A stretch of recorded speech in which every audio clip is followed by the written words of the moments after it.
Now, a diplomatic row is brewing after France has announced its decision to recall its ambassadors to the United States and Australia over the nuclear submarine deal, which was announced earlier this week.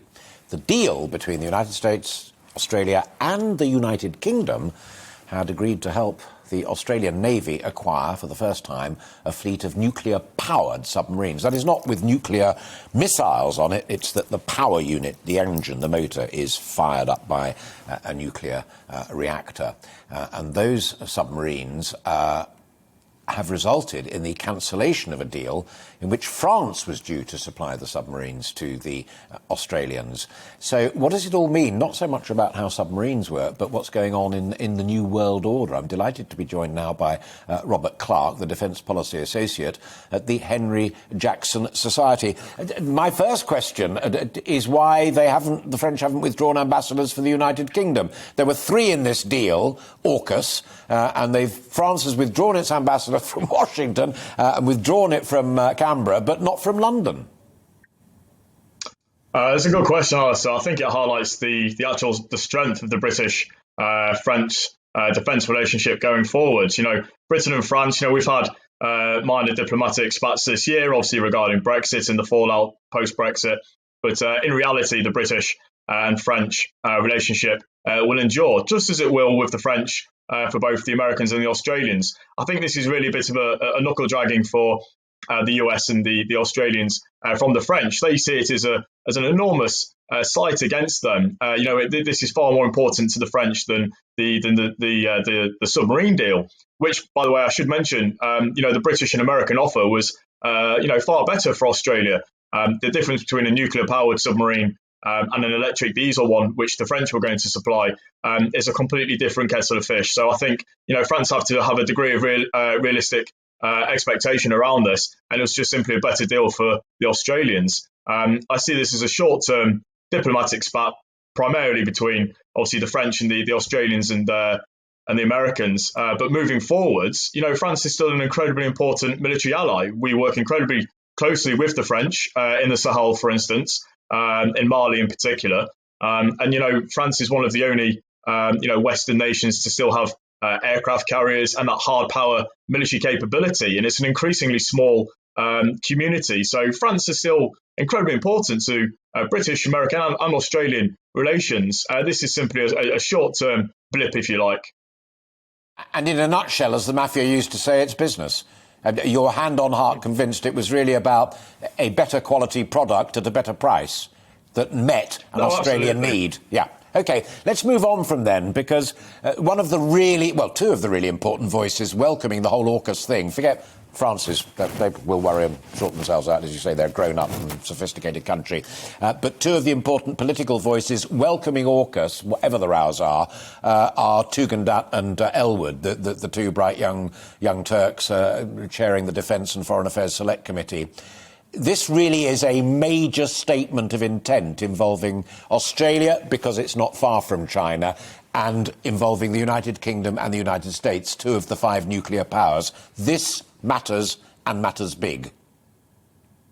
No, precisely. For the British perspective, not just the British perspective, but the free world in that sense, the democratic alliance. The Cold War narrative of East versus West has moved on, and it's really a case. The international order is a case of free democratic nations, underpinned primarily by Britain and America, France and Australia too, significant contributors against these more authoritarian, revisionist states, including obviously China and Russia, and then obviously Iran to a lesser degree. So what this really represents for Britain, look, this is one of the first noticeable examples of global Britain. Britain moving post-Brexit, post-Europe, as important as Europe still is, but moving past that narrative to, really the epicenter of the global economy, right? The Indo-Pacific and Southeast Asia. And that's really what this statement is about, and how we're going to work increasingly with those allies in the region, particularly Australia. And when we consider the significance that Australia has geographically for this, it may be at the at one end of the Indo-Pacific, but Chinese naval expansion into the South Pacific islands in particular is quite concerning for not just Australia but also New Zealand. When we only have to look at how the Chinese military behave, for example, in the South China Sea, the East China Sea, around the Straits of Taiwan. it won't be too difficult to imagine similar aggressive Chinese bullish behaviour in the Indo-Pacific and the South Pacific more broadly around Australia. Sure. So this really represents not just British interests going forwards, but also Australians, and that's really important to remember. Theresa May, former Prime Minister, said in the House of Commons of this deal, is there a danger of the United Kingdom being dragged into a conflict that is not of our making and not of our interest? I think that's quite surprising. I don't see any conflict at all. This is the opposite of conflict. It's deterrence. It's providing Australia with an independent or quasi-independent deterrent with a nuclear-powered submarine, which far supersedes the capabilities of a conventional electric diesel submarine.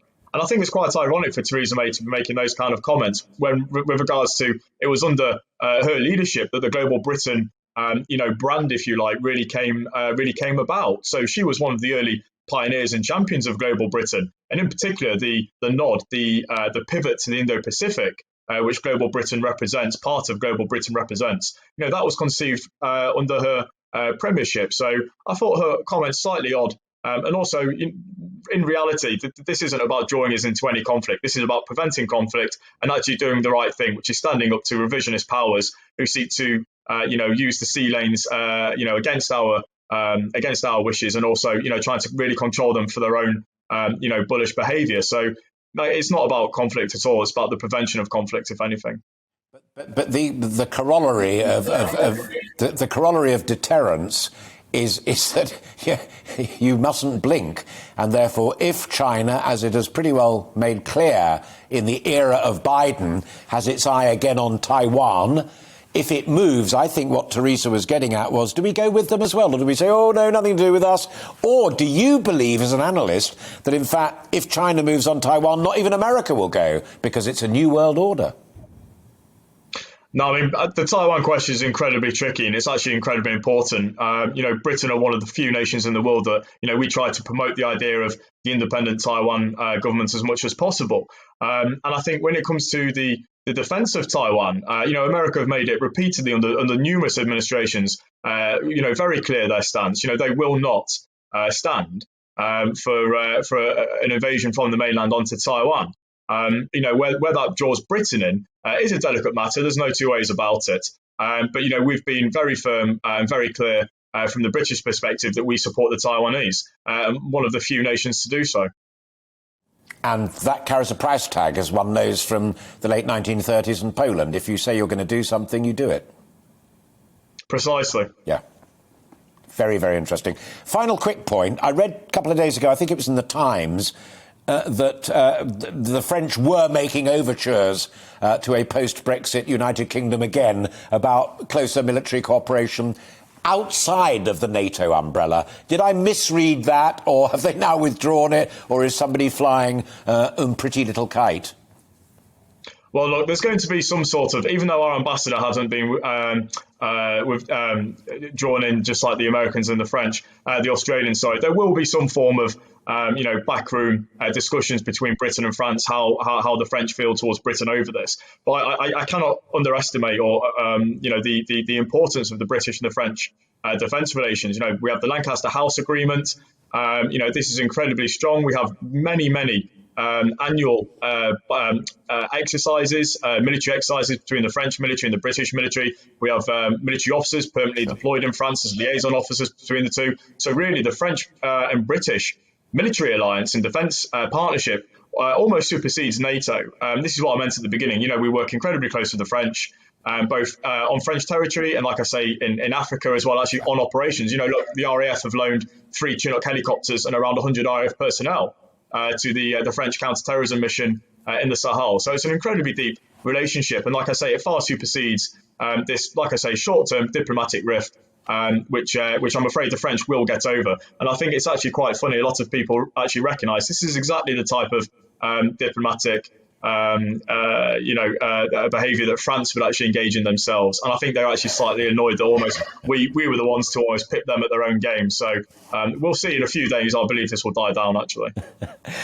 It was always so in the great game of diplomacy, I'm sure.